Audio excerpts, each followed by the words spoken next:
Hello दोस्तों, नमस्कार, good evening. आप सभी का बहुत बहुत स्वागत है हमारे यूट्यूब चैनल करियर परिवार में। मैं मुकेश कुमार आप सबका बहुत बहुत स्वागत करता हूं। चलिए आज का क्लास हम लोग शुरू करें दोस्त। और कल हम लोग देखे थे बिहार करेंट अफेयर हम लोग देख रहे हैं, और कल हम लोग देखे थे 55वां नंबर क्लास, और आज देखेंगे 55वां क्लास का ही ये पार्ट 2 है आपका, है ना, इसी का पार्ट 2 है।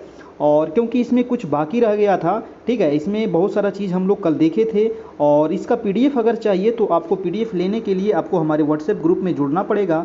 और व्हाट्सएप ग्रुप में जुड़ने का नंबर आपको ये दिया गया है, तो आप इस नंबर पे मैसेज करके हमसे जुड़ सकते हैं और इसका पीडीएफ आपको प्राप्त हो जाएगा। इसके पहले जितना भी क्लास हुआ है उसका भी पीडीएफ आपको मिल जाएगा, और इसमें लेने के लिए आपको मात्र 351 का चार्ज है।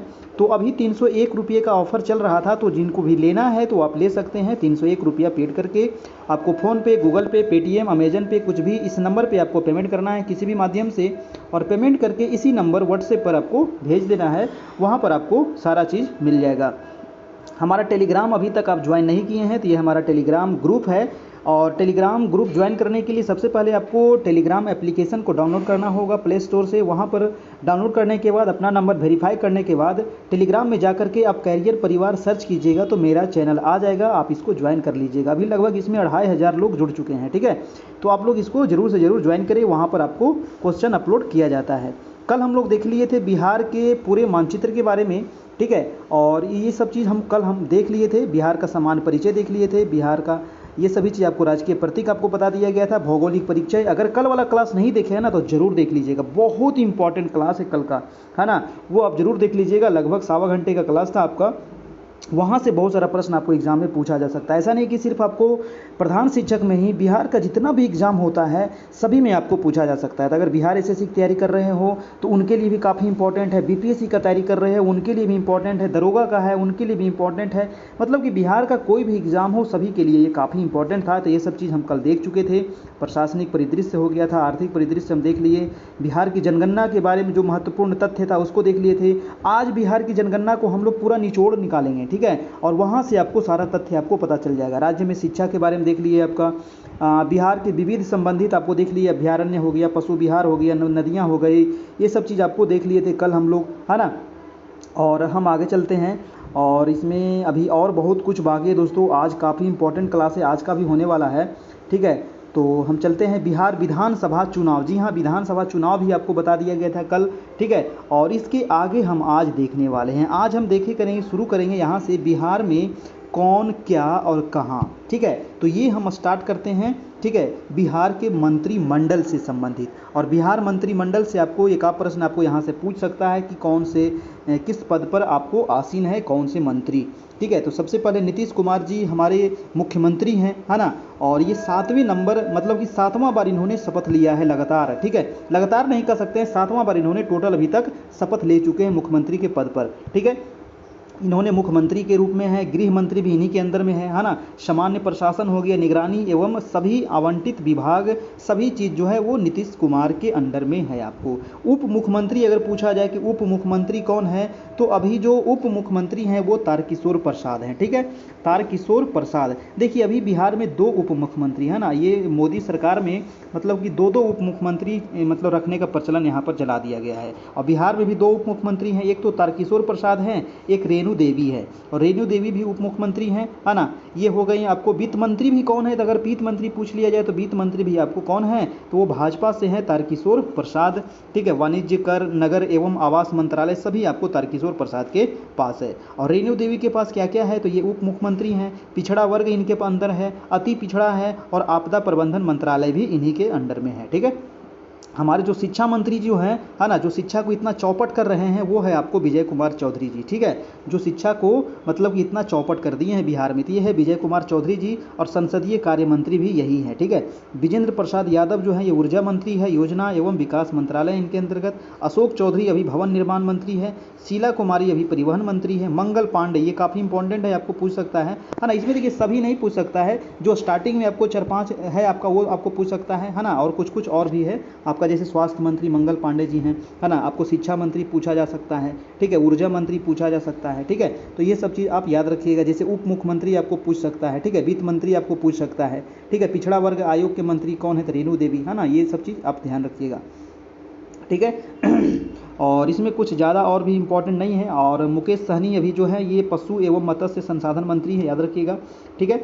और भी यहाँ पर देखिए, आप इसको देख लीजिएगा एक बार, इसको पीडीएफ के रूप में पढ़ लीजिएगा ना, तो आपको यहाँ से काफ़ी कंप्लीट हो जाएगा आपका, है ना। इसको एक दो बार देख लीजिएगा तो आपको पूरा याद हो जाएगा। चलिए अब हम कुछ और इम्पोर्टेंट आपको दिखा देते हैं, ठीक है। यहाँ से आप लोग पढ़ लीजिएगा ज़रूर से ज़रूर। राज्य के प्रमुख पदों पर आसीन जो व्यक्ति हैं इसको हम देख लेते हैं ना। यहाँ से आपको प्रश्न पूछ सकता है। तो राज्यपाल अभी कौन है वर्तमान में? फागू चौहान है, ठीक है, याद रखिएगा। वर्तमान राज्यपाल कौन है? फागू चौहान। मुख्यमंत्री कौन है? तो नीतीश कुमार हैं। उप मुख्यमंत्री कौन है? तारकिशोर प्रसाद और रेणु देवी है, ठीक है। प्रधान सचिव अभी राज्यपाल के कौन है? तो रॉबर्ट एल चोंगथू, याद रखिएगा, है ना। राज्यपाल के भी जो प्रधान सचिव हैं वो है रॉबर्ट एल चोंगथू। और प्रधान सचिव कौन है मुख्यमंत्री के? तो ये है एस सिद्धांत, है ना। मुख्यमंत्री के प्रधान सचिव कौन है? तो एस सिद्धांत। और राज्यपाल के कौन है? तो आपको ध्यान रखिएगा। विधानसभा अध्यक्ष अभी कौन है? तो विजय कुमार सिन्हा, है ना। विधानसभा के अध्यक्ष कौन है? विजय कुमार सिन्हा। विधानसभा के उपाध्यक्ष कौन है दोस्तों? तो महेश्वरी हजारी। कौन है? माहेश्वर हजारी। देखिए वीडियो अच्छा लग रहा हो ना तो एक लाइक जरूर कर दीजिएगा, ठीक है। चैनल पर नए हैं तो चैनल को सब्सक्राइब भी कर लीजिएगा, ठीक है। नेता प्रतिपक्ष कौन है अभी? तो तेजस्वी यादव जी है ना। तेजस्वी प्रसाद यादव अभी नेता प्रतिपक्ष, विपक्ष के नेता अभी यही हैं, ठीक है, तो याद रखना है। विधान परिषद के सभापति कौन है? तो अवधेश नारायण सिंह। जी हाँ, विधान परिषद के, है ना, परिषद, क्योंकि बिहार में विधानसभा भी है, विधान परिषद भी है, ठीक है। द्विसदनीय विधानमंडल है बिहार में आपका। तो विधान परिषद के जो भी सभापति हैं वो है अवधेश नारायण सिंह। और नेता प्रतिपक्ष विधान परिषद के कौन है? तो राबड़ी देवी। देखिए विधानसभा के नेता प्रतिपक्ष तेजस्वी यादव हैं, ठीक है। और नेता प्रतिपक्ष अगर विधान परिषद का पूछा जाए तो राबड़ी देवी है। तो ये दोनों आप थोड़ा सा ध्यान रखिएगा, है ना। सचिव अभी विधान परिषद के कौन है? तो सुनील कुमार पवार है। और मुख्य सचेतक सत्ता पक्ष विधान परिषद के भी संजय सिंह हैं, ठीक है। चलिए इसमें कुछ और इम्पोर्टेंट है, जैसे कि आपका पटना हाई कोर्ट के मुख्य न्यायाधीश आपको पूछा गया प्रश्न है ना। तो ये संजय करोल, याद रखिएगा, बीपीएससी में ये क्वेश्चन कई बार पूछा गया है। पटना हाई कोर्ट के अभी वर्तमान में जो मुख्य न्यायाधीश है वो है संजय करोल, है ना, संजय करोल। राज्य के महाधिवक्ता कौन है? तो ये हैं ललित किशोर, ठीक है, राज्य के महाधिवक्ता, ठीक है, राज्य के महाधिवक्ता। राज्य के मुख्य सचिव कौन है दोस्तों? मुख्य सचिव अभी है अमीर सुबहानी। कौन है? अमीर सुबहानी। और कैबिनेट सचिव कौन है? तो संजय कुमार हैं। गृह सचिव कौन है? तो चैतन्य प्रसाद हैं। राज्य के पुलिस महानिदेशक, जी हाँ ये काफ़ी इंपॉर्टेंट है, पुलिस महानिदेशक ये भी पूछ सकता है, तो ये है अभी एस के सिंघल। कौन है? एस के सिंघल, है ना। राज्य के मुख्य सूचना आयुक्त, ये भी काफ़ी इंपॉर्टेंट है, सूचना आयुक्त नरेंद्र कुमार सिन्हा। कौन है? नरेंद्र कुमार सिन्हा। राज्य अल्पसंख्यक आयोग के अध्यक्ष जो है वो है यूनुस हुसैन हकीम, है ना। कौन है अल्पसंख्यक आयोग के अध्यक्ष? यूनुस हुसैन हकीम। राज्य मानवाधिकार आयोग के अध्यक्ष हैं विनोद कुमार सिन्हा। बिहार राज्य महिला आयोग की अध्यक्षता दिलमणि मिश्रा। बिहार लोक सेवा आयोग, देखिए ये काफ़ी इंपॉर्टेंट है, बीपीएससी के भी जो अध्यक्ष हैं आर के महाजन, याद रखना है। बीपीएससी के वर्तमान में अध्यक्ष कौन है? तो आर के महाजन, ठीक है। लोकायुक्त अभी कौन है बिहार के? तो वो है श्याम किशोर शर्मा, लोकायुक्त श्याम किशोर शर्मा। और राज्य पिछड़ा वर्ग आयोग के अध्यक्ष जो हैं वो है संजय कुमार। कौन है? पिछड़ा वर्ग आयोग के अध्यक्ष संजय कुमार। अति पिछड़ा वर्ग आयोग के तो डॉक्टर रतन कुमार मंडल। बिहार राज्य स्वर्ण आयोग के अध्यक्ष हैं डॉक्टर गोपाल प्रसाद सिन्हा। और राज्य निर्वाचन आयुक्त अभी हैं दीपक प्रसाद, ठीक है। राज्य के मुख्य चुनाव अधिकारी, ये काफ़ी इंपॉर्टेंट है, राज्य के मुख्य चुनाव अधिकारी जो है वो है एच आर श्रीनिवास, है ना, एच आर श्रीनिवास। देखिए जो मैं इंपॉर्टेंट कर देता हूँ तो उसको थोड़ा सा आप भी ध्यान दीजिएगा, है ना, क्योंकि इसमें सभी इंपॉर्टेंट नहीं है, ठीक है। तो जो पूछा जाता है बार बार एग्जाम में तो उसको आप थोड़ा सा ध्यान में रखना है। तो मुख्य निर्वाचन कौन है अभी? तो एच आर श्रीनिवास। बिहार कर्मचारी चयन आयोग, जी हाँ ये काफ़ी इंपॉर्टेंट है, बीपी यानी कि बिहार एसएससी, है ना, बिहार कर्मचारी चयन आयोग के जो अध्यक्ष है वो है रविंद्र कुमार, ठीक है, रविंद्र कुमार। और बिहार विद्यालय परीक्षा समिति यानी कि BSEB, है ना, BSEB जो है इसके अभी अध्यक्ष हैं आनंद किशोर जी, है ना, कौन है? आनंद किशोर, ठीक है। तो बीपीएससी के अध्यक्ष कौन थे? तो बीपीएससी के थे आपको कहाँ गए? आपको आर के महाजन, ये याद रखना है, ठीक है। और आपको बिहार एसएससी के कौन है? तो रविंद्र कुमार हैं। और BSEB के कौन है? तो आनंद किशोर है, ठीक है। ये सब इंपॉर्टेंट था थोड़ा सा, ठीक है। चलते हैं अब हम बिहार लोकसभा चुनाव पर, ठीक है। बिहार में जो 2019 का जो लोकसभा चुनाव हुआ था उसके बारे में थोड़ा सा नज़र यहाँ पर दे देते हैं, है ना, क्योंकि इससे भी आपको प्रश्न पूछा जा सकता है, ठीक है। तो बिहार में टोटल लोकसभा की कितनी सीटें हैं? तो 40 सीटें हैं, आपको पता है ना। और ये जो चुनाव हुआ था 11 अप्रैल से लेकर के 19 मई तक के दौरान बिहार के राज्य के 40 सीटों के 7 चरणों में ये लोकसभा चुनाव संपन्न हुआ था दोस्तों, ठीक है।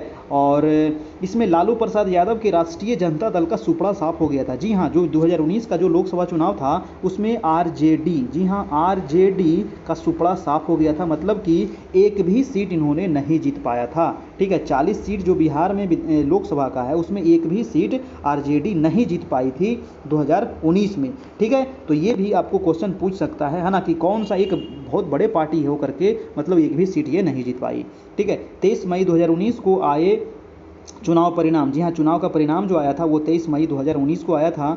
और 16 सीटें जनता दल यू 16 सीट जीता था, यानी जेडीयू कितना जीता था तो 16 seat, Bharatiya Janata party 17 seat और लोक जनशक्ति पार्टी जो है उस 6 सीट जीती थी और किशनगंज की एकमात्र सीट कांग्रेस जीती थी, ठीक है। तो टोटल ये 40 सीट था, 16 आपको जनता दल यूनाइटेड, 17 आपको जेडीयू और लोक जनशक्ति पार्टी एलजेपी 6 सीटें और किशनगंज की एकमात्र कांग्रेस सीट आपको जीता था यहाँ पर, है ना। कांग्रेस इतनी बड़ी पार्टी और मात्र एक सीट आपको बिहार में जीत पाई थी लोकसभा का, ठीक है। और यहाँ पर आगे कह रहा है कि कांग्रेस के डॉक्टर मोहम्मद जावेद ने जनता दल के सैयद मोहम्मद अशरफ को हराया था, जी हाँ, और ये आप ध्यान रखिएगा, ठीक है। अब देखिए यहाँ पर आपको दिया गया है जो पहला चरण हुआ था, दूसरा चरण हुआ था, तीसरा चरण, चौथा चरण, छठा चरण, है ना। बिहार में जो ये बिहार में टोटल 6 चरणों में हुआ था आपका, है ना। ऐसे पूरा इंडिया में 7 चरण में हुआ था, लेकिन बिहार में 6 चरण में हुआ था। और कब कहाँ हुआ था ये आपको यहाँ पर दिया गया है, तो यहाँ से आप देख सकते हैं। चलिए इसको हम छोड़ते हैं और आगे निकलते हैं, ठीक है। बिहार के 40 लोकसभा सीटों में 3 सीटों से महिला सदस्य निर्वाचित हुई थी, जी हाँ। तो बिहार में टोटल 40 सीट है जिसमें से मात्र 3 सीट ही महिलाएं जीत पाई थी। एक जीती थी आपको शिवहर संसदीय क्षेत्र से रमा देवी जो भाजपा से थी, और एक सिवान संसदीय क्षेत्र से कविता सिंह जो जदयू से है, और एक वैशाली संसदीय क्षेत्र से वीना देवी जो लोजपा से है, ठीक है। तो एक भाजपा, एक जदयू, एक लोजपा, है ना, तीनों एक एक सीट अपना पकड़ लिए, तीनों महिलाएं। कांग्रेस तो मात्र एक सीट जितवे किया था आपका, ठीक है। चलिए अब आगे कह रहा है कि पूरे देश में 17वीं लोकसभा चुनाव के दौरान नोटा का सर्वाधिक प्रयोग बिहार में किया गया था। तो ये काफ़ी इंपॉर्टेंट सवाल बन जाता है कि जो 17वीं जो लोकसभा चुनाव था, है ना, और 17वीं ही विधानसभा चुनाव था आपका 2020 वाला बिहार का, ठीक है। तो ये दोनों 17वीं थी आपका। तो जो लोकसभा चुनाव था ना 17वीं, उसमें सबसे अधिक नोटा का प्रयोग इंडिया में कहाँ हुआ, तो वो अपना बिहार में हुआ था नोटा का प्रयोग, क्योंकि बिहार में ऐसे कोई मतलब उम्मीदवार ही नहीं है जिसको हम वोट दे सके, है ना। मतलब कि सब चोर बैठा हुआ है, ठीक है, सब चोर बैठा हुआ है, ठीक है। तो आगे देखिए यहाँ पर कह रहा है कि जबकि गोपालगंज संसदीय क्षेत्र में नोटा का सर्वाधिक प्रयोग हुआ था और पटना में सबसे कम नोटा का प्रयोग हुआ था, याद रखिएगा। और बिहार में सबसे अधिक नोटा का जो प्रयोग हुआ वो आपको गोपालगंज में हुआ था और पटना में सबसे कम प्रयोग हुआ था नोटा का, और टोटल इंडिया में सबसे टॉप पर था आपका बिहार, ठीक है। अब जो आगे हम देखने वाले हैं वो है मोदी जो कैबिनेट है वो 2.0 में बिहार के 6 मंत्री अभी शामिल किए गए हैं, ठीक है। इसमें बिहार के 6 मंत्री कौन कौन शामिल किए गए हैं, तो 4 जो मंत्री हैं ये है कैबिनेट मंत्री। देखिए मंत्री 3 प्रकार के होते हैं, एक तो कैबिनेट मंत्री, और एक होते हैं आपको राज्य मंत्री, और एक होते हैं स्वतंत्र प्रभार मंत्री, ठीक है। तो ये जो मंत्री हैं कैबिनेट मंत्री में अभी 4 मंत्री शामिल किए गए हैं और ये हैं आपको बिहार से, ठीक है। एक तो पशुपति कुमार पारस जो हैं अभी खाद्य प्रसंस्करण एवं उद्योग मंत्री हैं, आरसीपी सिंह अभी इस्पात मंत्री हैं, गिरिराज सिंह अभी ग्रामीण विकास एवं पंचायती राज मंत्री हैं, और आरके सिंह विद्युत एवं नवीकरणीय ऊर्जा मंत्री हैं। तो ये बिहार से कैबिनेट मंत्री आपको 4 हैं और 2 आपको राज्य मंत्री दिया गया है बिहार को। एक अश्विनी कुमार चौबे जो हैं ये उपभोक्ता मामले और खाद्य और पर्यावरण एवं वन मंत्रालय इनके अंतर्गत है। नित्यानंद राय का भी गृह मंत्रालय है आपका, ठीक है। तो ये है आपको मोदी कैबिनेट में बिहार के 6 मंत्री अभी शामिल किए गए हैं, ठीक है। तो यहाँ से भी आपको एक प्रश्न पूछ सकता है। अब हम यहाँ पर देखने वाले हैं दोस्तों आपको कि बिहार के नवनिर्वाचित जो सांसद थे, यानी कि बिहार में जो लोकसभा चुनाव हुआ था 40 सीट पर जो जीते थे, तो कौन कौन जीते थे आपको यहाँ पर पूरा लिस्ट दिया गया है। आप इसको लिस्ट देख लीजिएगा, ये कुछ ज़्यादा इंपॉर्टेंट नहीं है, हम इसको छोड़ते हुए निकलेंगे आगे, ठीक है। आप ये लिस्ट देख लीजिएगा कि कौन कहाँ से आपको जीते थे। टोटल यहाँ पर 40 सीट था, है ना। तो जदयू कितना जीता और आपको भाजपा कितना जीता, कांग्रेस कितना जीता, एलजेपी कितना जीता, सभी का आपको यहाँ पर दिया गया है कौन कहाँ से जीता था। अब हम देखेंगे दोस्तों बिहार के 7 निश्चय योजना। जी हाँ, ये काफ़ी इंपॉर्टेंट है 7 निश्चय योजना, और क्योंकि 7 निश्चय जो योजना था ये जो 2015 में जो आपका विधानसभा चुनाव हुआ था, है ना, उसमें आपको 7 निश्चय योजना के बारे में आपको यहाँ पर किया गया था। तो पहले 7 निश्चय योजना देख लेंगे, उसके बाद 7 निश्चय योजना टू भी हम देखेंगे, है ना, क्योंकि टू जो था इसको फिर से नीतीश कुमार के द्वारा इसको लागू किया गया था, है ना। और 7 निश्चय योजना 2 और 7 निश्चय योजना 1, तो सबसे पहले हम 1 देख लेते हैं, है ना। 7 निश्चय योजना 1, देखिए 7 निश्चय योजना जो था ना, ये नीतीश कुमार के बहुत बड़ा मतलब योजना है। और इसमें मुख्यमंत्री नीतीश कुमार ने 2015 विधानसभा चुनाव में अपने चुनावी घोषणा में 7 निश्चय किया था, है ना। 7 निश्चय किए थे कि हमको ये करना है जब चुनाव हम जीतेंगे उसके बाद। तो इस कार्यक्रम के अंतर्गत 5 वर्षों यानी कि 15 से 20 में लगभग 2.7 लाख करोड़ रुपये खर्च का अनुमान इसमें था आपका, कितना खर्च हमको 7 जो योजना हमारा है उस पर हम खर्च करेंगे। सरकार के गठन के साथ ही 7 निश्चय योजना को लागू कर दिया गया और इस दिशा में कार्य आरंभ कर दिया गया। वर्ष 2016 में बारी बारी से इन निश्चितों को लागू कर दिया गया, जिनकी चर्चा हम नीचे कर रहे हैं। चलिए, ये जो कौन कौन से यहाँ पर योजना था, तो जो सबसे पहला योजना था वो था आरक्षित रोजगार महिला का अधिकार। देखिए यहाँ से प्रश्न किस प्रकार से पूछेगा आपको, मैं एक बार बता दूं आपको कि जो 7 निश्चय योजना है यहाँ से प्रश्न किस प्रकार का पूछ सकता है। तो आपको एग्जाम में पूछेगा कि निम्नलिखित में से कौन सा 7 निश्चय योजना में शामिल है ना। तो आपको इसका नाम याद होना चाहिए कि 7 जो निश्चय जो था इसमें कौन कौन सी योजनाएं थी। तो जो पहला योजना था दोस्तों वो था आपको आरक्षित रोजगार महिला का अधिकार। तो ये जो योजना है, योजना का नाम आपको याद रखना है, ठीक है। योजना का नाम आपको याद रखना है। यहाँ से बीपीएससी में क्वेश्चन पूछा गया है, जी हाँ, 65वीं बीपीएससी में यहाँ से क्वेश्चन पूछा गया था, है ना, कि 7 निश्चय योजना के बारे में, है ना। इनमें से कौन से 7 निश्चय योजना में शामिल है, इस प्रकार से पूछ सकता है ना। ये योजना शुरुआत कब हुई थी, है ना, ये आपको पूछ सकता है। कौन सी योजना है जो समय से पहले ही पूरा कर लिया गया, ये भी क्वेश्चन आपको पूछ सकता है। तो पहला जो है वो है आरक्षित रोजगार महिला का अधिकार, ठीक है। इसमें क्या अंतर्गत है, तो ये आपको ज़्यादा डीप में नहीं जाने की मतलब ज़रूरत है। आप ये नाम सिर्फ याद रखिएगा कि आरक्षित रोजगार महिला का अधिकार था। दूसरा जो योजना था वो हर घर नल का जल, ये आपका काफ़ी इंपॉर्टेंट योजना था, है ना। ये योजना इसलिए इंपॉर्टेंट हो जाता है कि जो ये योजना था ना, इसके अंतर्गत दोस्तों 4 योजना और चलाया गया था ना, इसके अंतर्गत 4 योजनाएं और चलाई गई थी। कह रहा है कि इस योजना का मुख्य उद्देश्य क्या था, तो गांवों में लगभग 2 करोड़ परिवारों को उनके घरों में पीने का स्वच्छ जल उपलब्ध कराना था।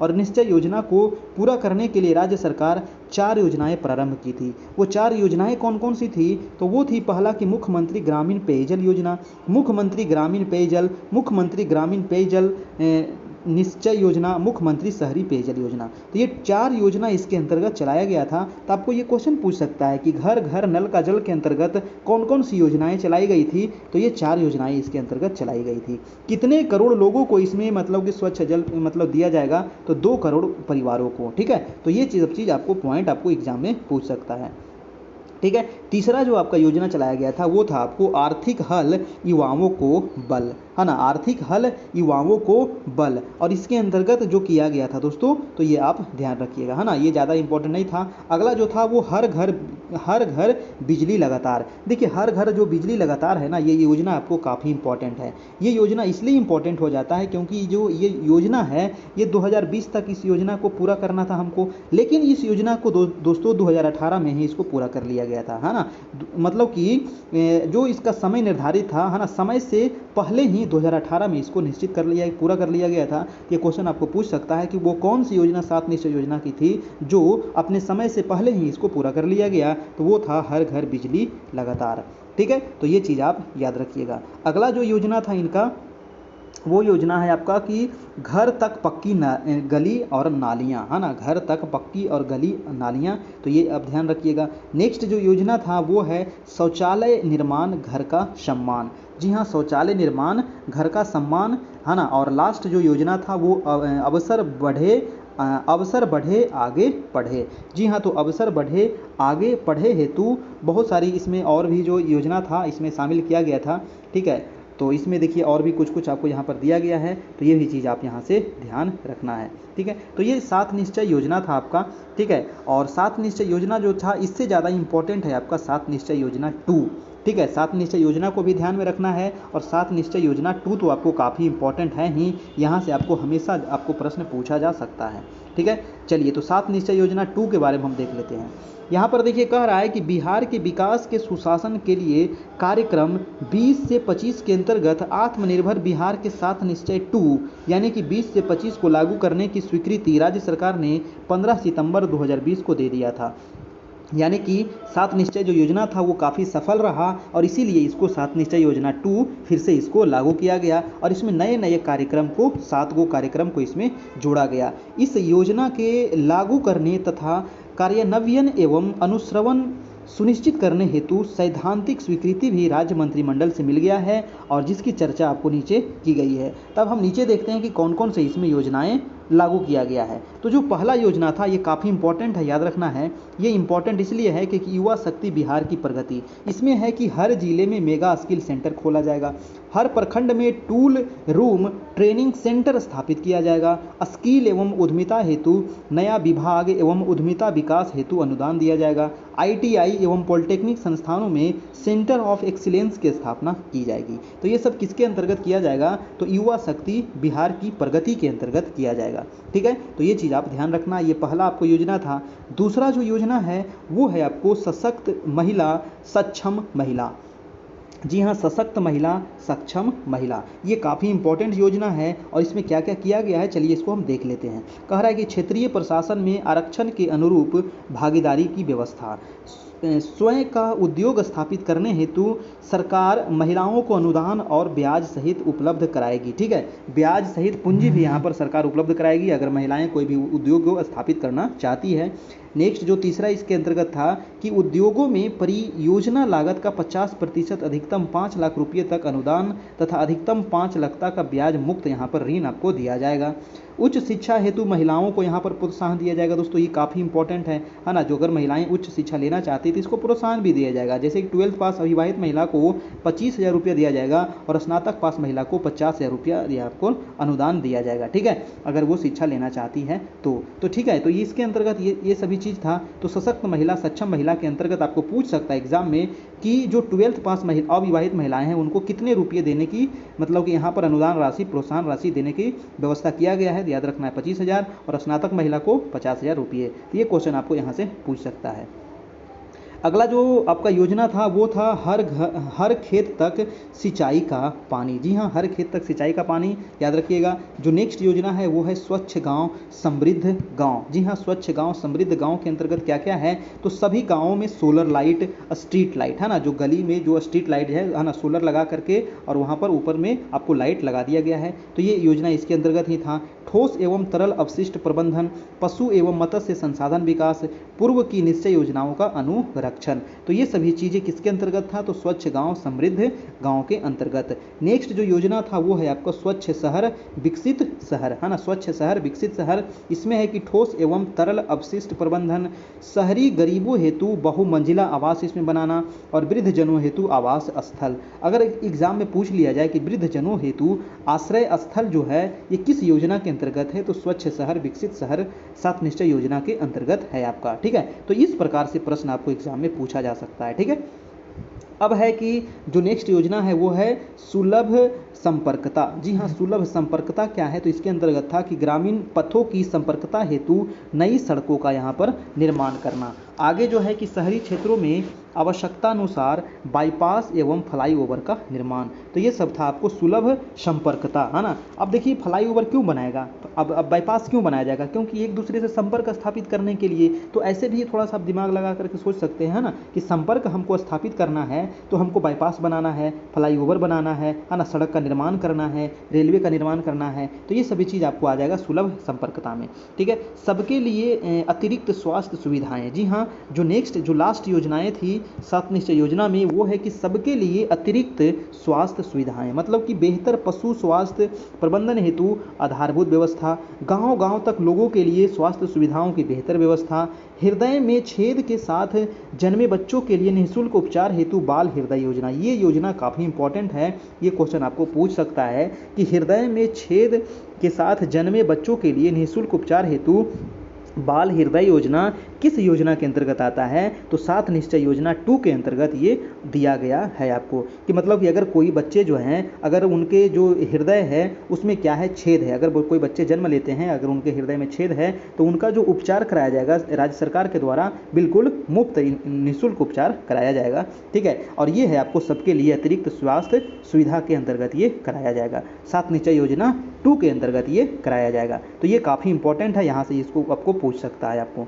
ठीक है, अब हम यहाँ पर कुछ देखने वाले हैं प्रमुख जो आपको एग्जाम में पूछे जाने की काफ़ी संभावना है। यहाँ से एक प्रश्न आपको पूछ सकता है कि बिहार के जो प्रमुख ऑपरेशन है, जैसे कि है ना, जैसे कि आपको यहाँ पर ऑपरेशन दिया गया है, इधर उद्देश्य दिया गया है ना। कोई ऑपरेशन चलाया जाता है पुलिस के द्वारा, सरकार के द्वारा, है ना, तो वो उसका उद्देश्य क्या है, ये आपको एग्जाम में पूछ सकता है। यहाँ पर कुछ 10-20 ऑपरेशन दिया गया है, जैसे कि पहला है ऑपरेशन कोबरा। तो ऑपरेशन कोबरा का जो मुख्य उद्देश्य है ना, वो है कि माफिया गिरोहों को समाप्त करने हेतु, है ना, जो माफिया गिरोह है उसको समाप्त करने हेतु ऑपरेशन कोबरा संबंधित है। ऑपरेशन टास्क फोर्स किससे संबंधित है दोस्तों, तो नक्सलियों के उन्मूलन से, है ना, नक्सलियों के उन्मूलन से संबंधित है ऑपरेशन टास्क फोर्स।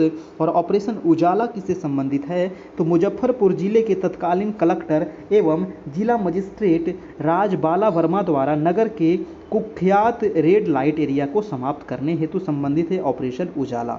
ठीक है, और जो नेक्स्ट योजना जो आपका ये था आपका यानी जो ऑपरेशन है वो है आपका ऑपरेशन ब्लैक पैंथर। देखिए ऑपरेशन ब्लैक पैंथर किस लिए प्रसिद्ध है, तो पश्चिमी चंपारण में फैली दस्यु समस्या की समाप्ति एवं नक्सलियों के उन्मूलन से संबंधित है। ऑपरेशन जगुआर किससे संबंधित है, तो अंग प्रदेश और कोसी अंचल के दियारा में सक्रिय अपराधियों के सफाया हेतु संबंधित है आपका। ऑपरेशन धनवंतरी संबंधित है अवैध और नकली औषधियों पर नियंत्रण हेतु।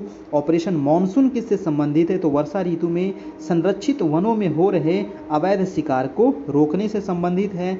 और ऑपरेशन चाणक्य किससे संबंधित है, तो ये है बाजार में दैनिक उपयोग की वस्तुओं में की जा रही मिलावट को समाप्त करने हेतु। ऑपरेशन फ्लड किससे संबंधित है, तो दूध उत्पादन बढ़ाने हेतु संबंधित ऑपरेशन फ्लड काफ़ी इंपॉर्टेंट है, याद रखिएगा। ऑपरेशन टोडरमल किससे संबंधित है, तो राज्य में भूमि सुधार कार्यक्रमों में तीव्रता लाने एवं भूमिहीनों को समुचित भूमि वितरण हेतु संबंधित है आपको ऑपरेशन टोडरमल, ये भी काफ़ी इंपॉर्टेंट है। ऑपरेशन रोजगार किससे संबंधित है, तो सारण जिले में बेरोजगारी की समस्या के समाधान हेतु संबंधित है आपको ऑपरेशन रोजगार।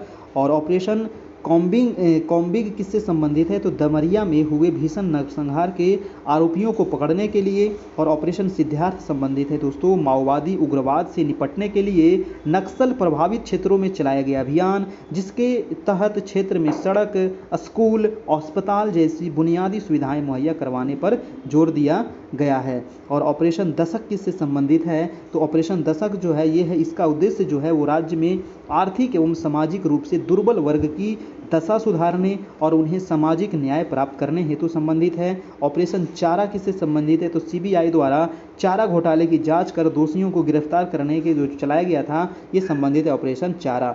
और ऑपरेशन मुगदल किससे संबंधित है, तो ऑपरेशन जो मुगदल है ये है कि वनों से पत्थरों की तरक्की करने वाले तस्कर माफियाओं के विरुद्ध यह अभियान चलाया गया था।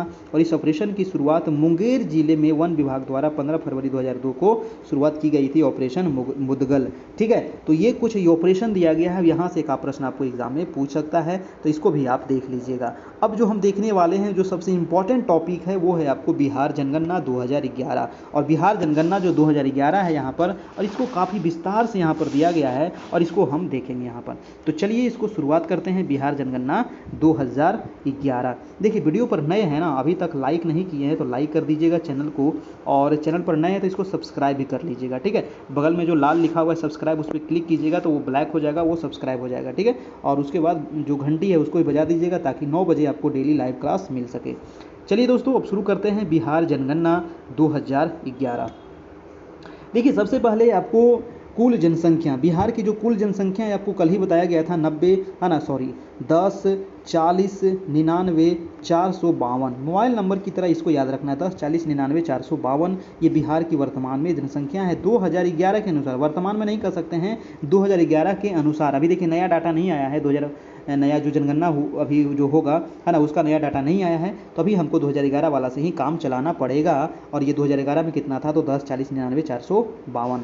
अब आगे कह रहा है कि जनगणना 2021 के अंतिम आंकड़ों के अनुसार बिहार की कुल जनसंख्या 10, 40, 99, 452 है। देखिए यहाँ पर 21 नहीं 11 कर लीजिएगा, यहाँ पर टाइपिंग में मिस्टेक है। ठीक है, कह रहा है कि जिसमें पुरुषों की संख्या आपको यहाँ पर दिया हुआ है, महिलाओं की संख्या आपको दिया हुआ है। पुरुष और महिला जल्दी आपको नहीं पूछा जाता है ना, बस आपको टोटल आपको पूछ सकता है। ठीक है, अब हम आगे चलते हैं। कह रहा है कि कुल जनसंख्या के संदर्भ में बिहार जो है वो देश में तीसरे नंबर पर है। ये काफ़ी इंपॉर्टेंट है। अगर जनसंख्या की दृष्टि से देखा जाए तो इंडिया में जो बिहार है वो तीसरा नंबर पर है। पहला कौन है तो पहला है यूपी, दूसरा कौन है तो दूसरा है महाराष्ट्र, है ना, दूसरा है आपको महाराष्ट्र, और तीसरा है आपको अपना बिहार, और चौथा कौन सा है तो पश्चिम बंगाल है, याद रखिएगा, ठीक है। तीसरा है आपका बिहार, ठीक है। कह रहा है कि यहाँ देश की कुल जनसंख्या का 8.60%, ये परसेंटेज याद रखिएगा, कल भी बताए थे, है ना। टोटल इंडिया का बिहार में कितना निवास कर रहा है तो 8.60% निवास करती है। और कह रहा है कि सर्वाधिक जनसंख्या वाला जो जिला है वो है पटना, है ना, क्योंकि पटना एक महानगर है। और यहाँ सबसे अधिक जनसंख्या कितनी है तो 58,38,465, ठीक है, 58,38,564 यहाँ की जनसंख्या है। जबकि जो न्यूनतम जनसंख्या वाला जो जिला है दोस्तों वो है शेखपुरा, है ना। न्यूनतम जनसंख्या अगर पूछा जाए तो वो है शेखपुरा, मात्र 6,36,342 है। और पटना की कितनी है तो 58,38,465 है, ठीक है। तो ये सबसे अधिक और सबसे कम जनसंख्या वाला याद रखना है आपको। अब हम यहाँ पर देखने वाले हैं कि सर्वाधिक जनसंख्या वाले जिले, जी हाँ, ये आपको दे दिया जाता है क्रम में सजाने के लिए कि सर्वाधिक जनसंख्या वाले जिले निम्नलिखित में से कौन है। तो कौन है सबसे अधिक तो पटना, भैया पढ़ लिए। और पटना के बाद आपका नंबर आता है पूर्वी चंपारण का, उसके बाद आता है मुजफ्फरपुर का, उसके बाद आता है मधुबनी का, उसके बाद आता है गया का। तो ये हो गया सर्वाधिक जनसंख्या वाले 5 जिले, ठीक है। सर्वाधिक जनसंख्या वाले 5 जिले आपको क्रम से यहाँ पर दिया गया है, घटते क्रम में। अब यहाँ पर दिया गया है दोस्तों कि न्यूनतम जनसंख्या वाले 5 जिले कौन हैं तो सबसे कम कहाँ पढ़े थे शेखपुरा, उसके बाद है शिवहर, उसके बाद है अरवल, उसके बाद है लखीसराय, उसके बाद है जहानाबाद। तो ये है सबसे कम जनसंख्या वाले 5 जिले, ये भी आपको सजाने के लिए एग्जाम में पूछा जाता है। अब हम देखेंगे ग्रामीण जनसंख्या। यहाँ पर अभी जनसंख्या देखे थे, अब देखेंगे हम ग्रामीण जनसंख्या। देखिए बिहार में टोटल जो ग्रामीण जनसंख्या है वो टोटल जनसंख्या कितना था तो 10, 40, 99, 452, है ना। 10, 40, 99, 452 बिहार की टोटल जनसंख्या है। इसमें 88.71% जो है, 88.71% जो है ये है ग्रामीण जनसंख्या, है ना। कि मतलब इतने लोग गाँव में रहते हैं आपको, यानी कि टोटल आपको यहाँ पर दे दिया गया है ना। पुरुष जनसंख्या इतना है गांव में, महिला जनसंख्या इतना है गांव में, ठीक है। तो ये ग्रामीण जनसंख्या आपको यहाँ पर दिया गया है। अब देखिए यहाँ पर पूछ सकता है कि सर्वाधिक ग्रामीण जनसंख्या वाला जिला, ये नाम आपको पूछा जाएगा ना। जनसंख्या कितना है ये जल्दी नहीं पूछा जाता है, नाम पूछ लिया जाता है कि सबसे सर्वाधिक ग्रामीण जनसंख्या वाला जिला कौन है तो वो है पूर्वी चंपारण, ठीक है, पूर्वी चंपारण। और न्यूनतम ग्रामीण जनसंख्या वाला जिला जो है वो है शेखपुरा, ठीक है। तो सबसे अधिक ग्रामीण कहाँ है तो वो है पूर्वी चंपारण में, सबसे कम कहाँ है तो शेखपुरा में है, ठीक है। अब देखिए यहाँ पर 5 जिला आपको यहाँ पर दिया गया है कि सर्वाधिक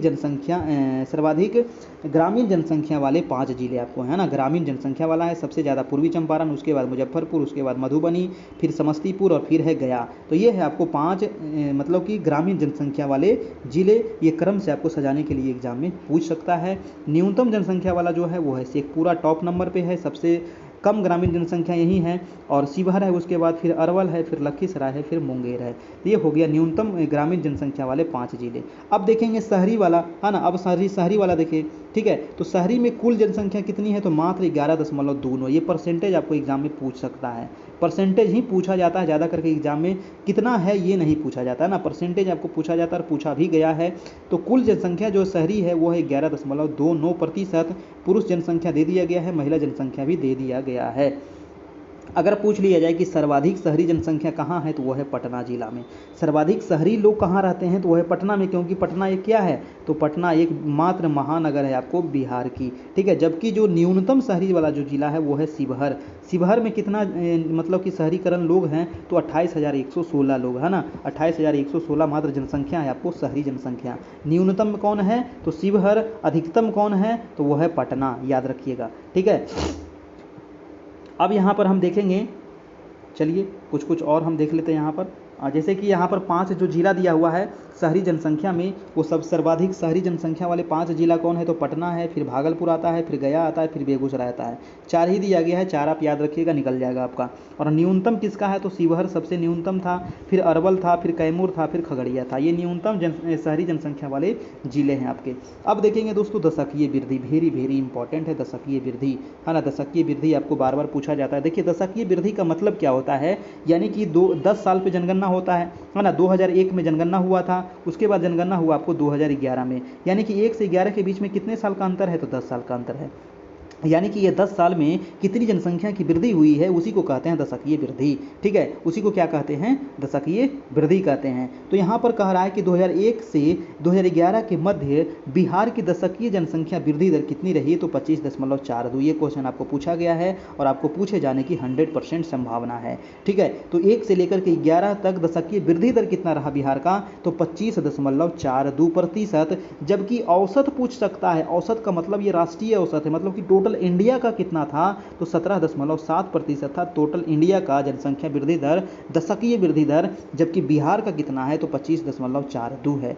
ठीक है, तो यानी कि 7.7% क्या है बिहार का, अधिक है। यानी कि बिहार में जनसंख्या तीव्र गति से बढ़ रहा है और यही कारण है कि बिहार में जो जनसंख्या घनत्व है टोटल इंडिया में सबसे ज़्यादा है। बिहार का जनसंख्या घनत्व कितनी है, तो 1106 व्यक्ति प्रति वर्ग किलोमीटर, और ये इंडिया में टॉप नंबर पर है। तो ये राष्ट्रीय अभी याद रखना है आपको, और बिहार वाला भी याद रखना है, कितनी की वृद्धि है ये भी आपको याद रखना है, ये काफ़ी इंपॉर्टेंट था।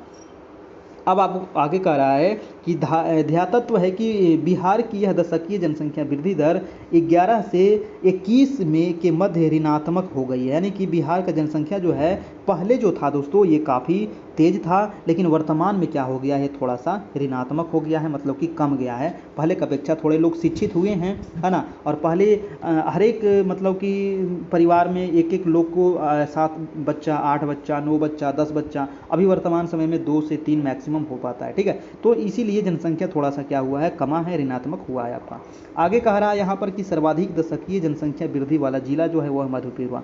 ये वेरी वेरी इंपॉर्टेंट है कि बिहार में अगर पूछा जाए कि दशकीय वृद्धि दर जो है सबसे अधिक कहाँ हुआ, तो वो मधेपुरा में हुआ, 31.12%। बिहार का कितना था, 25.42, और ये उससे भी आगे निकल गया मधेपुरा, है ना। मधेपुरा का कितना है, 31.12%, मतलब कि यहाँ जनसंख्या वृद्धि दर हुई है। कह रहा है कि न्यूनतम दशकीय वृद्धि दर वाला जिला कौन सा है, तो गोपालगंज। जी हाँ, नाम है गोपाल, है ना, नाम क्या है गोपाल, लेकिन यहाँ क्या है, न्यूनतम दशकीय वृद्धि हुआ है, मतलब यहाँ के लोग क्या हैं, शिक्षित हैं। 19.02% मात्र यहाँ पर क्या हुआ है, तो जनसंख्या वृद्धि हुआ है, मतलब कि यहाँ पर कम हुआ है, लेकिन ये भी औसत से ज़्यादा है ना। हमारा जो औसत है 17.7 था, लेकिन औसत से भी ये भी ज़्यादा है, आपको सोच रहे हैं।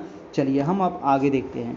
अब यहाँ पर कह रहा है कि सर्वाधिक जनसंख्या वृद्धि कहाँ हुआ दोस्तों, तभी देखिए मधेपुरा में सबसे अधिक वृद्धि हुआ था, उसके बाद किशनगंज में हुआ था, उसके बाद अररिया है, उसके बाद खगड़िया है, उसके बाद पूर्वी चंपारण है, और सबसे कम कहाँ हुआ था, तो गोपालगंज में। ये 5 जिला है ना, पाँचों जिला आपको सजाने के लिए एग्जाम में दिया जाता है, क्रम से सजा दीजिए, इस प्रकार से प्रश्न आपको पूछा जाता है। तो सबसे न्यूनतम जो जनसंख्या वृद्धि था वो गोपालगंज में था, फिर उसके बाद अरवल का नंबर आएगा, फिर दरभंगा आएगा, फिर रोहतास आएगा, फिर मुंगेर आएगा। ठीक है, चलिए अब हम आगे देखते हैं जनसंख्या घनत्व। वेरी वेरी इंपॉर्टेंट पॉइंट है जनसंख्या घनत्व। बिहार का जनसंख्या घनत्व याद रखना है, ये 1000 बार एग्जाम में पूछा गया है। ठीक है, हर एक एग्जाम में ये पूछा जाता है कि बिहार की जनसंख्या घनत्व कितनी है, तो 1106 व्यक्ति प्रति वर्ग किलोमीटर। जबकि ये बिहार इंडिया का कितना है दोस्तों, तो इंडिया का है 382, मात्र 382 है इंडिया का। जबकि मतलब कि बिहार का कितना है, 1100, 3 तिया 9, 3 चौक 12, समझ रहे हैं ना, 3 तिया 9 यानी कि 3 गुना जनसंख्या ज़्यादा है, मतलब घनत्व ज़्यादा है आपका बिहार का, है ना। अगर इंडिया का देखा जाए तो कितना है, 382, जबकि बिहार का कितना है, 1106 है, 724 अधिक है बिहार का। कह रहा है कि यह देश का सर्वाधिक सघन बसा हुआ राज्य है। जी हाँ, सबसे अधिक जनसंख्या घनत्व कहाँ है, तो वो अपना बिहार में है। इस संदर्भ में शिवहर जो है वो शीर्ष पर है। बताइए, शिवहर तो और टॉप कर गया है, 1880, है ना। शिवहर में कितना है, 1880 व्यक्ति प्रति वर्ग किलोमीटर है दोस्तों। तो बिहार में अगर पूछा जाए कि सबसे अधिक जनसंख्या घनत्व कहाँ है, तो वो है शिवहर में, और जबकि देश में सबसे अधिक कहाँ है, तो वो है बिहार में। ठीक है, शिवहर का कितना है, तो 1880, बिहार का है 1106, जबकि कैमूर का न्यूनतम है मात्र 488, है ना। कैमूर जो बिहार में है वो न्यूनतम जनसंख्या घनत्व है 488, और ये भी इंडिया के जो घनत्व है उससे भी काफ़ी ज़्यादा है। 382 आपको किसका है, इंडिया का है, जबकि 488 बिहार का न्यूनतम है। सोच रहे हैं ना, तो न्यूनतम में भी हम इंडिया से आगे है ना। चलिए, बस यही सब में आगे ही हैं, पढ़ाई लिखाई में पीछे हैं, ये भी ध्यान रखिएगा, पढ़ाई लिखाई में सबसे पीछे हैं हम, है ना। तो खाली सिर्फ मतलब कि जनसंख्या बढ़ाने में आगे नहीं रहना चाहिए। ठीक है, पढ़ाई लिखाई में भी आगे बढ़िए, तब ठीक रहेगा, है ना। ये सब आप ही लोग को करना पड़ेगा शिक्षित लोगों को, टीचर लोग को। सर्वाधिक जनघनत्व वाले जिले कौन से हैं, तो वो शिवहर अभी देख लिए 1880 था। पटना का कितना है, 1823 है। पटना भी कम नहीं है, बाप रे 1823 है ना। दरभंगा कम नहीं है, तो ये भी 1728 है। वैशाली है 1717, बेगूसराय है आपको 1549। तो ज़बरदस्त यहाँ पर जनसंख्या घनत्व है, ध्यान रखिएगा। ये 5 जिला आपको क्रम से दिया गया है। न्यूनतम जनसंख्या घनत्व वाले कौन है, तो वो कैमूर यानी कि इसी को भभुआ कहते हैं, 488 है। जमुई का आपको 568 है। बांका का 674 है। पश्चिमी चंपारण का 753 है। रोहतास का आपको 763 है। ये आपको न्यूनतम आपको क्रम से दिया गया है और इधर आपको अधिकतम दिया गया है, ठीक है। चलिए अब हम देख लेते हैं लिंगानुपात। काफ़ी इंपॉर्टेंट है आपका लिंगानुपात, ये आपको एग्जाम में पूछ सकता है, ठीक है। तो चलिए अब देखते हैं लिंगानुपात, यहाँ से काफ़ी इंपॉर्टेंट चीज़ आपको निकल करके आएगा। कह रहा है कि 2011 की जनगणना के अंतिम आंकड़ों के अनुसार बिहार का जो लिंगानुपात था वो 918 है। ये आपको कई बार पूछा गया एग्जाम में, है ना, कि बिहार का लिंगानुपात कितना है, तो 918 है। शिशु लिंगानुपात भी आपको पूछा जाएगा, तो शिशु भी हम आपको बताने वाले हैं, टेंशन नहीं लेना है ना। कह रहा है कि यह राष्ट्रीय औसत लिंगानुपात कितना है, 943 है ना। पूरे इंडिया का कितना है, 943, यानी कि 1000 पुरुषों पर कितनी महिलाएं हैं, तो 943 महिलाएं हैं। जबकि बिहार में 1000 पुरुषों पर कितनी महिलाएं हैं, तो 918 महिलाएं हैं, ठीक है। तो बिहार का 918 है और इंडिया का है 943, जबकि बिहार का क्या है, 25 कम है। बिहार का 25 कम है। कह रहा है कि सर्वाधिक लिंगानुपात वाला जो जिला है बिहार का वो है गोपालगंज। जी हाँ, गोपालगंज जो है दोस्तों सर्वाधिक लिंगानुपात वाला है बिहार का। अगर पूछ सकता है तो आपको ये काफ़ी इंपॉर्टेंट है, ध्यान रखिएगा। न्यूनतम कौन सा है दोस्तों, तो मुंगेर, है ना। मुंगेर का मात्र 876, 1000 पुरुषों पर मात्र 876 ही महिलाएं हैं, ठीक है, मुंगेर में, ठीक। ये है सबसे कम मुंगेर का, सबसे अधिक गोपालगंज का, याद रखिएगा। सर्वाधिक लिंगानुपात वाले 5 जिला आपको यहाँ पर 4 जिला दिया गया है। गोपालगंज है, फिर सिवान है, फिर सारण है, फिर किशनगंज है। तो ये हो गया आपको 4 जिला, और ये हो गया न्यूनतम वाले 4 जिला। मुंगेर सबसे कम, उसके बाद भागलपुर, फिर खगड़िया, फिर शिवहर, ठीक है। तो ये हो गए 4 न्यूनतम वाले। अब देखेंगे साक्षरता दर, आपको वेरी इंपॉर्टेंट है साक्षरता दर। अब तो यहाँ तो हम सबसे आगे निकल रहे थे, है ना, जनसंख्या में आगे निकल रहे थे, घनत्व में आगे निकल रहे थे, ठीक है। लेकिन अब आ जाइए साक्षरता दर में, तो यहाँ हम पीछे निकलेंगे, है ना, यहाँ से पीछे से निकलेंगे और वहाँ आगे से निकल रहे थे। कह रहे थे जनगणना 2011 के अंतिम आंकड़ों के अनुसार बिहार की साक्षरता दर जो है 61.80। तो याद रखिएगा टोटल बिहार की जो साक्षरता दर है वो कितना है, तो 61.10%। ये सब जितना भी पॉइंट है ना दोस्तों, एकदम मतलब कि क्या कहें, एकदम रसगुल्ला है। यहाँ से क्वेश्चन आपको पूछ सकता है, ठीक है, ये रसगुल्ला है, इसको आप छोड़िएगा नहीं, ठीक है। तो 61.80% है ये बिहार का आपको साक्षरता दर, जिसमें पुरुष का कितना है, तो 71.2। एक आप याद रखिएगा, है ना, एक आप जरूर याद रखिएगा। महिला का 51, है ना, टोटल आपको 61, और पुरुष का 71, है ना। तो 51, 61, 71 देख रहे हैं ना, 51, 61, 71, 10 का अंतर यहाँ पर चल रहा है। बस इतना भी थोड़ा सा याद रखिएगा तो ऑप्शन से आपको छांटने में सुविधा मिल जाएगा। तो यहाँ पर टोटल बिहार का है 61.80, पुरुष पूछे तो 71.02, महिला पूछे तो 71.5%, ठीक है। तो ये आप तीनों याद रखिएगा बिहार वाला। सर्वाधिक साक्षरता दर जो बिहार का है वो है आपको रोहतास का। जी हाँ, सर्वाधिक साक्षरता दर कहाँ है, तो वो रोहतास का है 73.37, और न्यूनतम साक्षरता दर ये है पूर्णिया। जी हाँ, 51.08, मात्र 51 लोग यहाँ पर शिक्षित हैं, बाकी क्या है तो अनपढ़ हैं पूर्णिया में, ठीक है। रोहतास में सबसे ज़्यादा है। सर्वाधिक पुरुष साक्षरता दर कहाँ है दोस्तों, तो ये रोहतास में है ना। सर्वाधिक पुरुष कहाँ है, तो रोहतास में है। न्यूनतम पुरुष साक्षरता दर कहाँ है, तो वो पूर्णिया में है ना। पूर्णिया देखिए दोनों में टॉप है ना, न्यूनतम टोटल में भी टॉप है और न्यूनतम पुरुष में भी टॉप है, मतलब कि नीचे से टॉप कर रहा है ना, ऊपर से नहीं नीचे से, है ना। तो वो पूर्णिया है आपको, और रोहतास जो है दोनों में टॉप रोहतास भी है ना। सर्वाधिक में भी रोहतासे है और पुरुष में भी रोहतासे है, ठीक है। सर्वाधिक महिला साक्षरता में भी रोहतास से टॉप है, लेकिन न्यूनतम महिला साक्षरता में यहाँ पर फिर से सहरसा आ जाता है, यहाँ पर पूर्णिया नहीं आता है। न्यूनतम जो महिला साक्षरता दर अगर पूछ लिया जाए तो ये है आपको सहरसा, लेकिन यहाँ पर जो पूर्णिया है वो पुरुष में न्यूनतम है, और न्यूनतम में भी कितना है, तो पूर्णिया आपको टोटल न्यूनतम में भी पूर्णिया ही न्यूनतम है, और पुरुष न्यूनतम में भी पूर्णिया ही नीचे से टॉप पर है, और महिला न्यूनतम में आपको सहरसा नीचे से टॉप है। मात्र 41.68% महिलाएं यहाँ पर शिक्षित है न्यूनतम महिला साक्षरता दर में। तो ये जितने भी थे ना साक्षरता दर सभी रसगुल्ला है, इसको छोड़िएगा नहीं, ठीक है। अब देखिए आगे कह रहा है कि राष्ट्रीय स्तर पर बिहार पुरुष महिला साक्षरता दोनों के संदर्भ में सबसे निचले पायदान पर है दोस्तों। ये पॉइंट आपको यहाँ पर दिया गया है, हाँ ना। जनसंख्या में तो हम आगे निकल रहे थे, लेकिन जैसे ही यहाँ पर आया साक्षरता में हम सबसे नीचे आ गए, है ना। कह रहा है कि राष्ट्रीय स्तर पर, है ना, कि पूरे इंडिया का स्तर पर अगर बिहार में देखा जाए, पुरुष में देखा जाए, महिला में देखा जाए, तो सबसे निचले पायदान पर हम ही हैं, है ना, बिहारे है। कह रहा है कि बिहार की महिला महिला साक्षरता दर मात्र 2001 में कितनी थी, तो 33.57 था, है ना। बिहार में 2001 में कितना महिला साक्षरता दर था, तो 33.57 था। 2011 में यही बढ़ करके कितना हो गया, तो 51.5 हो गया, है ना। 51.5 हो गया ये आपको महिला साक्षरता दर 2011 में। तो यहाँ पर विकास तो हुआ था महिला में। अब देखना है हमको ये है कि 2022 की जो जनगणना होता है उसमें कितनी महिलाएं आगे निकलती है, ठीक है। अब हम देखेंगे दोस्तों,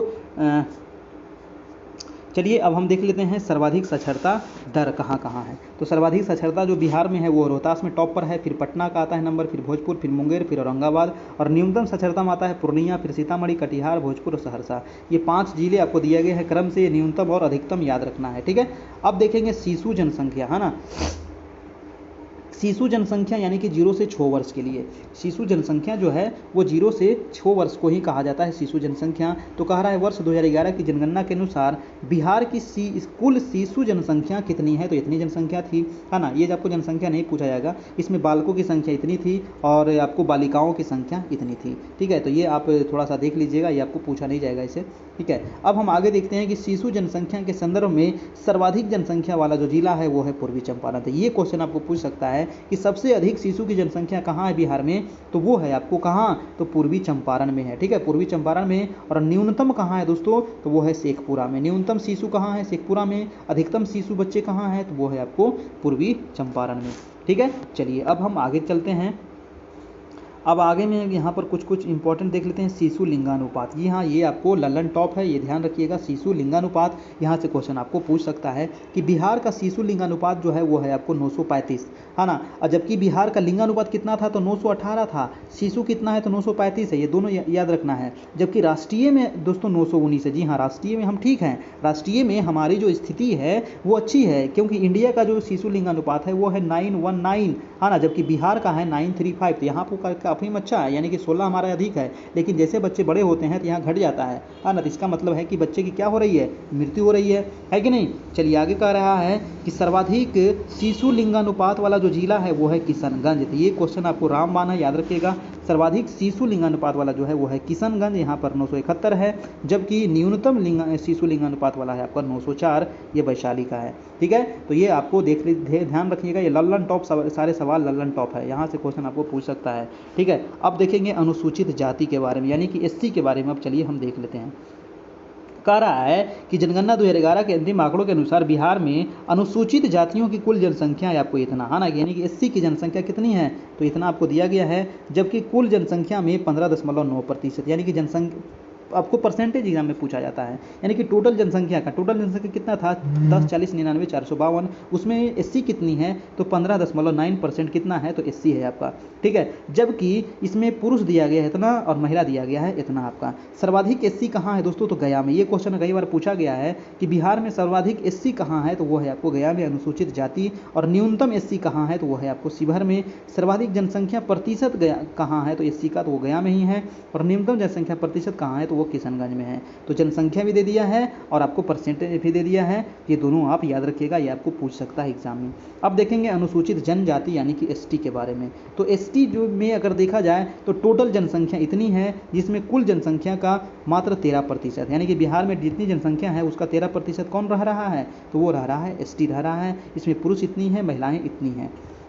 सर्वाधिक जनसंख्या जो एसटी की है वो है पश्चिमी चंपारण में, ठीक है। सबसे अधिक पश्चिमी चंपारण यहाँ पर है, पश्चिमी चंपारण, उसके बगल में है आपको पूर्वी चंपारण। ये तो सबको आपको पता ही है, सब बता दिया गया है ना। तो सर्वाधिक जनसंख्या वाला जो है वो पश्चिमी चंपारण में है। न्यूनतम जनसंख्या जो एसटी है वो है आपको शिवहर में। सर्वाधिक जनसंख्या प्रतिशत अगर पूछा जाए तो पश्चिमी चंपारण में ही है। और न्यूनतम जनसंख्या प्रतिशत अगर पूछा जाए एसटी के बारे में तो औरंगाबाद में, खगड़िया में और समस्तीपुर में मात्र 0.04% है, ठीक है। तो ये आपको दे दिया गया है जनसंख्या भी और प्रतिशत भी, यहाँ से आपको याद रखना है। अब देखेंगे हम धार्मिक जनगणना 2011। देखिए धार्मिक जनगणना 2011 के आंकड़ों के अनुसार बिहार में हिंदू धर्म को मानने वाले व्यक्तियों की सर्वाधिक यहाँ पर संख्या थी, और उसकी संख्या यहाँ पर आपको दिया गया है 8,60,78,686 है ना। वो यह राज्य की कुल आबादी का 82.69, ये परसेंटेज आपको पूछ सकता है कि बिहार में टोटल कितने परसेंट लोग हिंदू हैं, तो 82.69%, ठीक है। इसके अतिरिक्त प्रमुख धर्मों यहाँ पर आपको दिया गया है, और भी धर्म के लोग हैं यहाँ पर, जैसे कि हिंदू हो गया आपका 82.69, है ना, मुस्लिम हो गए उसके दूसरे नंबर पे आते हैं 16.87, ईसाई आते हैं 0.12, बौद्ध आते हैं 0.12, है ना। यहाँ पर आपको सभी का दिया गया है, ठीक है, आप इसको देख लीजिएगा, ठीक है। अब यहाँ पर आगे हम देखते हैं कि बिहार में सर्वप्रथम जनगणना कब हुआ था, तो 1872 में हुआ था। आपको पता ही है कि पूरे इंडिया में सबसे पहले जो जनगणना हुआ था वो 1872 में हुआ था, लॉर्ड मेयो के शासनकाल में हुआ था ना। और जबकि जो नियमित जनगणना शुरुआत हुआ था दोस्तों वो 1881 में हुआ था, लॉर्ड रिपन के शासनकाल में यहाँ पर शुरुआत हुआ था। तो क्वेश्चन पूछा जाता है कि सबसे पहले जो जनगणना हुआ था वो हुआ था 1872 में, किसके शासनकाल में, तो लॉर्ड मेयो के शासनकाल में, है ना। और नियमित जनगणना जो शुरुआत हुआ था वो किसके शासनकाल में हुआ था, तो लॉर्ड रिपन के शासनकाल में, ठीक है। तो ये दोनों आप याद रखिएगा, लगातार हुआ था, आपको मतलब नियमित हुआ था 81 में शुरुआत और सर्विस से पहले हुआ था 1872 में, ठीक है। अब यहाँ पर आगे कह रहा है कि 2011 के जनगणना के अनुसार कुल जनसंख्या की 8.60 आबादी निवास करती है ना, बिहार में निवास करती है। वहीं 2001 की जनगणना में यह 8.07% था। और बिहार की जीवन प्रत्याशा कितनी है, तो 68.9। जीवन प्रत्याशा भी आपको पूछ सकता है कि बिहार में मतलब कितने दिन लोग जीते हैं, तो 68.9 यानी कि 69 साल लगभग यहाँ पर लोग जीते हैं, ठीक है। चलिए, तो ये रहा जनगणना से दोस्तों काफ़ी इंपॉर्टेंट यहाँ पर, ये जनगणना को आप छोड़िएगा नहीं, है ना। ये जनगणना जो है ना आपका पूरा रसगुल्ला है, इसको आपको नहीं छोड़ना है। यहाँ से आपको 1 से 2 से 3 4 प्रश्न आपको यहाँ से पूछ सकता है ना, किसी भी प्रकार से घुमा फिरा करके। अब जो हम आगे देखने वाले हैं और ये लास्ट टॉपिक है आज का, कि बिहार के प्रमंडल के बारे में देखेंगे, जिले के बारे में देखेंगे, अनुमंडल के बारे में देखेंगे और प्रखंड के बारे में देखेंगे। बिहार में अगर देखा जाए तो प्रमंडलों की संख्या कितनी है बताइए, तो बिहार में प्रमंडल कितने हैं, तो बिहार में दोस्तों 9 प्रमंडल है ना। बिहार में कितने प्रमंडल हैं, तो बिहार में टोटल 9 प्रमंडल है। जिले कितने हैं, तो जिले अभी 38 है। अनुमंडल कितने हैं, तो अनुमंडल अभी 101 है। और आपको प्रखंड पूछा जाए तो 534 है। तो ये टोटल आप याद रखिएगा, प्रखंड प्रमंडल 9 गो, 38 जिला, 101 हो गया यहाँ पर अनुमंडल और 534 यहाँ पर प्रखंड हैं आपके, ठीक है। अब देखिए यहाँ से एग्जाम में देखिए क्या पूछ लिया जाता है, किस प्रकार से घुमा करके पूछेगा। जैसे कि यहाँ पर 9 प्रमंडल है हमारा, कौन कौन से 9 प्रमंडल है तो मैं आपको बता दूँ। जैसे कि गया प्रमंडल हो गया, है ना, पटना हो गया आपका, मुंगेर हो गया आपका, ठीक है, और आपका भागलपुर हो गया, सारण हो गया, पूर्णिया हो गया, तिरहुत हो गया, कोसी हो गया, दरभंगा हो गया। ये 9 प्रमंडल टोटल हैं आपको। एक क्वेश्चन पूछा जाएगा जैसे कि मगध प्रमंडल के अंतर्गत, है ना, इसका मुख्यालय तो गया है, मुख्यालय भी आपको पूछ सकता है ना, कि मगध प्रमंडल के अंतर्गत कौन कौन से जिले आते हैं, है ना। या फिर पूछ सकता है कि मगध प्रमंडल के अंतर्गत निम्नलिखित में से कौन से जिले नहीं आते हैं, ठीक है। तो यहाँ पर से दे देगा, एक जिला दे देगा पटना, अब आपको यहाँ से छांटना रहेगा, ठीक है। तो ये आपको इस प्रकार से एग्जाम में पूछा जाता है। इसका मुख्यालय भी आपको पूछ ले सकता है कि इसका मुख्यालय कहाँ है ना। चलिए, तो देखिए मगध प्रमंडल के अंतर्गत जो जिले आते हैं वो आपको 5 जिले आते, गया, औरंगाबाद, नवादा, जहानाबाद, अरवल, ठीक है। ये 5 जिला आ गया किसके अंतर्गत, तो मगध प्रमंडल के अंतर्गत। और इसका सबका मुख्यालय आपको यहाँ पर दे दिया गया है, ठीक है। ओहो, पीछे हो गया ना, चलिए कोई बात नहीं, मैं इसको थोड़ा सा, हाँ, इसके अंतर्गत देखिए कौन कौन से अनुमंडल यहाँ पर आते हैं ये दे दिया गया है, ठीक है। तो ये सारा चीज़ आपको यहाँ पर दे दिया गया है, ठीक है। अब देखिए यहाँ पर जैसे पूछ सकता है कि पटना जो यहाँ पर प्रमंडल है इसमें इसका मुख्यालय कहाँ है, तो पटना है। इसमें कौन कौन जिले आते हैं, तो पटना है, नालंदा है, भोजपुर है, बक्सर है, रोहतास है, कैमूर है। इसका मुख्यालय आपको यहाँ पर दे दिया गया है, ठीक है। इसके अंतर्गत कौन कौन से अनुमंडल आते हैं ये आपको यहाँ पर दिया गया है, ठीक है। और यहाँ पर कौन कितने प्रखंड है ये आपको यहाँ पर दे दिया गया है दोस्तों, है ना। पटना सदर, पटना सिटी और दानापुर और बाढ़ में, यानी कि टोटल 23 प्रखंड है आपको यहाँ पर, ठीक है। मसौड़ी और पालीगंज में टोटल कितने प्रखंड हो गए हैं, तो यहाँ पर आपको सारा चीज़ आपको यहाँ पर दे दिया गया है, ठीक है। तो ये चीज़ आप यहाँ पर देख लीजिएगा। मुंगेर देखा ना, मुंगेर जो प्रमंडल है आपका, इसमें इसका मुख्यालय कहाँ है, तो मुंगेर में है। और इसमें कौन कौन से जिले आते हैं, तो मुंगेर, बेगूसराय, शेखपुरा, लखीसराय, जमुई, खगड़िया। यहाँ से क्वेश्चन ना इस प्रकार से पूछा गया, प्रश्न में 1-2 बार पूछा गया है कि जैसे कि मुंगेर प्रमंडल के अंतर्गत कौन कौन से जिले आते हैं, ठीक है। तो कोई भी आपको उठा लेगा और वहाँ से आपको पूछ लेगा ये, ठीक है। तो यहाँ से ये क्वेश्चन इस प्रकार से डीप में जाकर के थोड़ा सा पूछा जाता है ना। जैसे कि भागलपुर है तो भागलपुर का मुख्यालय भागलपुर में है, सारण का मुख्यालय छपरा में है, पूर्णिया का मुख्यालय पूर्णिया में है, तिरहुत का मुख्यालय मुजफ्फरपुर में है। तो ये सब चीज़ आप ध्यान रखिएगा, इसके अंतर्गत कौन कौन से यहाँ पर जिले आ रहे हैं, ठीक है। कोसी का जो मुख्यालय है वो सहरसा में है, मुख्यालय भी पूछा जाता है ना, मुख्यालय ध्यान रखिएगा। दरभंगा का मुख्यालय आपको दरभंगा में ही है। देखिए 2-3 का यहाँ पर चेंज है तो थोड़ा सा ध्यान रखिएगा। जैसे कि कोसी का कहाँ हो गया, सहरसा में हो गया, है ना। और जैसे तिरहुत का कहाँ हो गया, तो मुजफ्फरपुर में हो गया। पूर्णिया का तो पूर्णिया ही है। सारण का कहाँ हो गया, तो छपरा में हो गया। भागलपुर का भागलपुर ही है, ठीक है। और आपको मुंगेर का मुंगेर ही है, पटना का पटना है, मगध का आपको गया है, ठीक है। तो ये सब चीज़ आप ध्यान में रखिएगा। तो दोस्तों आज हम इतना ही रहने देते हैं, ठीक है, आज हम इतना ही रहने देते हैं। और इसका PDF लेने के लिए आप हमको इस नंबर पे कांटेक्ट करके आप इसका PDF ले सकते हैं। 351 चार्ज था, जो अभी 301 रुपया कर दिया गया है, तो आप पेमेंट करके यहाँ से एडमिशन ले सकते हैं। ये ऑफर है आज के लिए, है ना, तो यहाँ से आप एडमिशन ले सकते हैं, ठीक है। चलिए यहाँ पर आपको PDF मिल जाएगा इसका, इसके पीछे जितना क्लास हुआ है सबका PDF आपको मिल जाएगा, नोट्स मिल जाएगा, है ना, सारा वीडियो आपको मिल जाएगा। आपको पेमेंट करने के लिए जो मोड है गूगल पे कर सकते हैं, फ़ोन पे या फिर पेटीएम वगैरह कर सकते हैं इसी नंबर पे, है ना। पेमेंट करके इसी नंबर पर हमारा व्हाट्सएप भी है, वहाँ पर आप इसका स्क्रीनशॉट जरूर भेज दीजिएगा। फिर आपको वहाँ पर सारा मटेरियल मिल जाएगा, आपको ग्रुप भी मिल जाएगा, ग्रुप ज्वाइन कर लीजिएगा, ठीक है। और करियर परिवार नाम का हमारा एक टेलीग्राम ग्रुप है, टेलीग्राम को भी आप ज्वाइन कर लीजिएगा। करियर परिवार आप सर्च कीजिएगा, टेलीग्राम आ जाएगा। और करियर परिवार नाम से ही हमारा यूट्यूब चैनल है, उसको जरूर से जरूर आप सब्सक्राइब कर ले, है ना। देखिए करियर परिवार, और यही मेरा था पहले जो नाम था वो था करियर पॉइंट था, है ना, इसी को करियर परिवार किया गया है, क्योंकि आप लोग क्या है, हमारे परिवार हैं, है ना। इसी को करियर पॉइंट था पहले, इसी को मैं इसको बदल करके करियर परिवार कर दिया, है ना। करियर पॉइंट ही लिखता होगा आप लोग को, है ना, तो आप इसको चेंज हो जाएगा कुछ दिन में, ठीक है। चलिए तो आज इतना ही रहने देते हैं। अभी देखिए बिहार से संबंधित अगला क्लास भी आपको होने वाला है ना, बिहार से संबंधित जो होगा अगला क्लास भी होगा। और अगले क्लास में हम देखने वाले हैं काफ़ी इंपॉर्टेंट चीज़। अगले क्लास में हम क्या देखने वाले हैं, बिहार का। और अगले क्लास में हम देखेंगे बिहार बजट, है ना, बिहार बजट देखेंगे, आर्थिक सर्वेक्षण देखेंगे, काफ़ी इंपॉर्टेंट है दोस्तों। यहाँ से बजट से हमेशा क्वेश्चन आपको पूछा जाता है ना, बिहार बजट देखेंगे, है ना, सारा डाटा आपको वहाँ पर मिलेगा, है ना, उसको आप थोड़ा सा ध्यान कर लीजिएगा, 2-4 बार आप PDF में देख लीजिएगा, आपको याद हो जाएगा। बिहार आर्थिक सर्वेक्षण हम देखेंगे, बिहार की शासन व्यवस्था हम देखेंगे, है ना, बिहार की शासन व्यवस्था देखेंगे, बिहार की वन रिपोर्ट से आपको एग्जाम में क्वेश्चन पूछा जाता है, वहाँ से आप देखिएगा ज़्यादा वन कहाँ है, कितना % है, कहाँ कम है, नहीं है, सारा चीज़ आपको वहाँ पर हम आपको डाटा दे देंगे, ठीक है। बिहार की जो प्रमुख योजनाएं हैं, वेरी इंपॉर्टेंट, है ना, जो प्रमुख योजनाएं अभी वर्तमान में चल रही है और सरकार के द्वारा जो चलाई गई है, यहाँ से आपको 1-2 प्रश्न आपको पूछ सकता है, ठीक है। जो पद्म पुरस्कार दिया गया है उसको आपको पूछ सकता है, बिहार में पद्म पुरस्कार के बारे में। खेल से संबंधित बिहार से भी बाकी है ना, बिहार का पुरस्कार सम्मान बाकी है, चर्चित व्यक्ति बाकी है, ठीक है। तो ये सब चीज़ हम अगले क्लास में लेकर के आएंगे। तो अगला क्लास जो होगा 9 बजे से लाइव क्लास चलेगा, आप वहाँ से जरूर ज्वाइन कीजिएगा, ठीक है। वीडियो तो आप देखते ही हैं, PDF ज्वाइन कर लीजिए, है ना, PDF ले लीजिए, PDF से आपको पढ़ने में थोड़ा सा आसानी हो जाएगा, क्योंकि अब ज़्यादा समय नहीं है, है ना। वीडियो आपको ज़्यादा लंबा लग रहा है तो वीडियो भी देख लीजिए फास्ट करके, उसके अलावा आप PDF पढ़ लीजिए, है ना, काफ़ी आपका यहाँ से तैयारी हो जाएगा, ठीक है। चलिए, और आज जो था वो आपका टेस्ट नंबर 55 का पार्ट नंबर 2 था आपका, है ना, इसका पार्ट 2 था, तो पार्ट 2 इसका आप देख लीजिएगा, ठीक है। 500 प्रश्न से ज़्यादा लगभग कराया गया है। और जनगणना आप बढ़िया से देखिएगा, मैं बार रिपीट कर रहा हूँ कि जनगणना जो है ना वो रसगुल्ला है, ललन टॉप है, उसको छोड़ना नहीं है, ठीक है। चलिए कल भी इसी से संबंधित हम लोग देखेंगे अगला क्लास, और 9 बजे से आपकी डेली क्लास होती है दोस्तों, तो वहाँ से आप जरूर से जरूर इसमें ज्वाइन कीजिएगा। तो आज इतना ही रहने देते हैं, फिर मिलते हैं नेक्स्ट क्लास में। तब तक के लिए good night, good bye and take care.